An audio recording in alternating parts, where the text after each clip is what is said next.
Hi guys, Beau Eckstein here, back for another episode. And on today's episode, I want to recap a conversation I recently had because I think it's very important.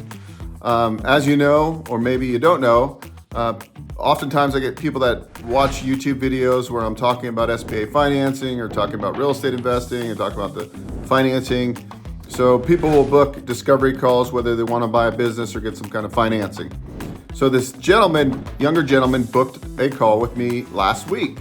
He is 26 years old, and he works as a software engineer, does fairly well, makes over six figures, still lives with his parents, and he was calling me about getting some DSCR loans, which are debt service coverage ratio loans, to buy rental properties out of state. He wants to buy Section 8 housing in a completely different state far away. And after we were talking for a while, I said, "Hey, would you mind if I gave you some advice?" And he said, "Yeah, I'm open to it. I'm just learning." And I said, "Look, you're doing well with your W-2 career. You're saving your money. You're living at home. What I would recommend doing first is to house hack, right? To buy a duplex or triplex and to rent the other two units out, possibly take your unit and rent the other bedrooms out and live in the master. And now you're cash flowing $1,000, $2,000 a month. Plus, you're utilizing FHA financing with a very low down payment. Plus, you're getting some tax write-off.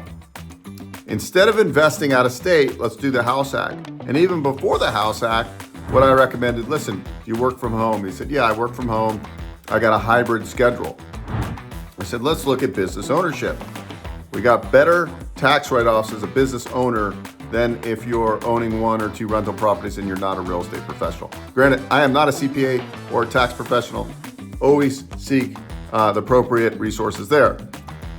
So anyways, I got him open up his mind about the different strategies. And look, when you own rental property out of state, whatever anybody tells you, there's always a pain point. Whether it's your property manager is crushing you on maintenance, right? Because they have an internal maintenance department and everything is marked up by X percent. Cash flow is really not cash flow in the smaller entry-level single-family homes, especially in the Midwest where most of the housing stock is very, very old. Even if it's a rehab, you're going to run into issues, like it's got harsh weather. Anyway, so by the end of the conversation, hi, this is Beau Eckstein, host of the Investor Financing Podcast. Are you a real estate investor with properties and you're trying to figure out how to refinance or grow your existing real estate business? Need some clarity and a game plan for moving forward? I'm offering a free strategy call where we dive deep on your real estate investing goals. I'll help you come up with a strategic finance plan that will help you get to where you want to go.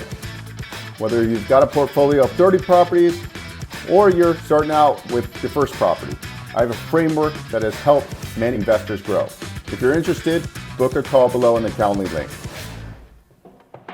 Anyway, so by the end of the conversation, he realized that, look, I would be better off. I have the time to own a business. I get better tax write-offs to offset some W-2 income. I'll buy a duplex or triplex and use FHA financing, only 3.5% down, right? I think this is the model to go. You don't have to create an elaborate investment thesis to implement house hacking. And then I opened his mind to hey, what about owning a vending business? Or what about a home service type of franchise where it would work well with your schedule if you could put in the extra time. He has time to run the other business. So complete mindset shift. And I think the plan I talked to him about was way better than buying a bunch of rental properties, a couple thousand miles away, where you have no team there. You'd have to build a team. You have to go learn the market. You have to define your buy box.